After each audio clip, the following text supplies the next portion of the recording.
You know, both Lisa and I, and for that matter, probably you, grew up in a time when space travel was a big priority. We were both kids when Neil Armstrong and Buzz Aldrin became the first men to walk on the moon. Yeah, it was also a very exciting time and inspired many young people to pursue a career in aerospace engineering. People like our next guest who went on to work on other notable NASA projects. Jack Clemons of Lewes joins us to talk not only about his time as an engineer in support of NASA, but the memoir he wrote about all those times called Safely to Earth, the men and women who brought the astronauts home. Jack, thank you so much. You're quite welcome. For being with us. You're welcome. I really want to talk about this book. I want you to. I am so excited, but first I want to talk to you about how did you get into this career? What motivated you?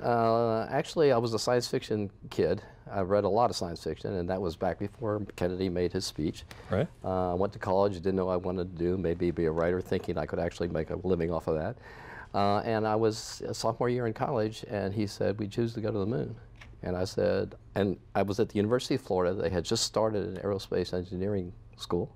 I switched because I didn't have to read science fiction. I could do it. You could That's do it. why I went in. It was a real thing. So for like Lisa and I, most of us, we're like outsiders looking in at all of this taking place. What was it like being on the inside during the Apollo program and everything else that you were involved in? Yeah, it was pretty exciting. So I was trying to describe that to my kids at one point because they hadn't lived through something like that. We knew this was historical. We knew this was the first time in the history of humankind where we were going to do something like that. And every day you went to work, you had that on your mind.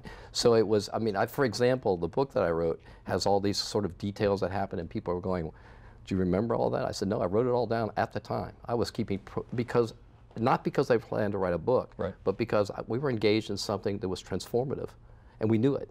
And we felt it. It was really exciting, really exciting. I think a whole new generation, my kids especially, learned about the Apollo missions, especially Apollo 13 when the movie came out in the 90s. And that part where they are, we were talking about this, they are re-entering the atmosphere and there's a blackout period.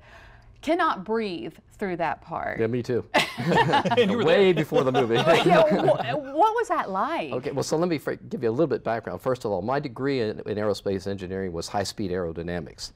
That meant stuff that comes into the atmosphere real fast, real hot. So you knew this intimately. Yeah, so when I got hired, I was hired because of my background in that. So my specialty was re-entry. And in those particular days, I worked for a company called TRW, and we were a contractor that were the extra arms and legs of the people in mission control. Right. So they would get us involved. I mean, they had so many folks, and then they had us. So for Apollo 13, when you watch those movies like Apollo 13, or you watch the mission control today, you see all those folks at the consoles, and you see well, behind the walls is another set of rooms, and the people on the consoles are in turn talking to their specialists in the back, asking for what should go on. Okay. I was back there during Apollo 13. That's where I was for re-entry. And if you saw the movie, of course, you know it came out okay. But after all of that stuff that was happening in that flight and those people nearly dying, if you remember the movie and you remember what was going on, the command module was attached to that section that blew up. The back end of the command module is the heat shield, and that explosion happened behind it. So we didn't know if the heat shield had been damaged, and you couldn't find out. You weren't going to go do a spacewalk. So that meant we would discover that after they re-entered. Well, when you're re-entering, this thing is coming in about 25,000 miles an hour. I mean, it's fast and hot. And the way the heat shield works is, as it comes in, it burns itself off. It sublimates, it's called, which means it turns from a solid to a gas, and that's how it gets the color, the heat out of there. But it also breaks up all communication. So until that thing cools down, you can't hear from them. So the normal time for that was about, I think it was about like a 3.5 minute or something was the normal blackout time. And that time passed. And then it was 4 minutes. And then it was 4.5 minutes. And then it was 5 minutes. And what we concluded was that they had died. That's why we're not hearing from them. And I remember being in there. I was like 27 years old. I was sick because this is the part that we were responsible for and couldn't do anything about. And after all that, we lost them. And then they come on the line and said, okay, you know, Houston, we're here. It's like, what?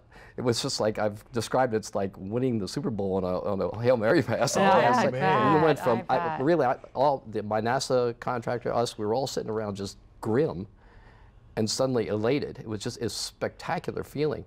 But as I said, when I saw the movie, I saw that'll happen again, and my wife was going, you know, it'll be okay. But I'm reliving that, and especially that blackout.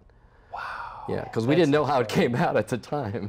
All right, so that, you know, really goes well with the title of your book, Safely to Earth, the Men and Women Who Brought the Astronauts Home. Right. And you detail all of that in this book? I do, oh yes. So that started out as a memoir, and that in turn started out because I had all that crap from all those days. I have folders and folders and folders of notes and things that just because I kept them. And quite a few years ago, I started writing some science fiction stories, and through that, I got an agent in New York who contacted me and said, "Do you have a novel?" And I said, "No." He said, "Write one," and blah, blah, blah. And that was pretty much a platonic relationship for many years. But all along, as he got to know me, he said, "You worked on those programs. Write about that." And I really wasn't ready. And then about probably 4 or 5 years ago, I was asked to do a science blog for an online magazine and produce something every 2 weeks. And it was like, I'm kind of running out of things to talk about. So I started taking those notes and started writing elements about, you know, the program, how I got into it, and blah, blah, blah. And I got about 20 or 30 of those done. I said, oh, okay. So I contacted my agent. And he said, oh, yeah, this is really good. I think I could sell it. It's a little short. I said, how short? He said, double the length. So, okay. No problem. But he had tracked, this is 20 years in now, and he had said, well, didn't you work on Skylab? And I said, I don't think so. He said, yeah, I think you did. And I went back and I held it. Yeah, I did. Oh my goodness. So that's what we did. I finished it. The company, the online magazine that had the blog agreed it would take that down so that it didn't conflict with this. We put it together. He started circulating it around. One of the company, by the way, just from a book publishing point of view, I could have gotten published in New York if I legally changed my name to Buzz Aldrin. Oh. But otherwise, you're not getting published in New York as a new author. You're just not. Oh. But what's replaced that across the United States are university presses. Okay. Especially for nonfiction, everywhere. That, like Yale University, everywhere. So he started shopping it. I could be mistaken, but I think we could spend the rest of today and really tomorrow. Could. Jack Clemons, former NASA engineer and author, thank you so much for coming in. The name of the book is Safely to Earth, the Men and Women Who Brought the Astronauts Home. Pick it up. Thank you. Oh. What are you going to do with that one? I don't know. Oh, come on.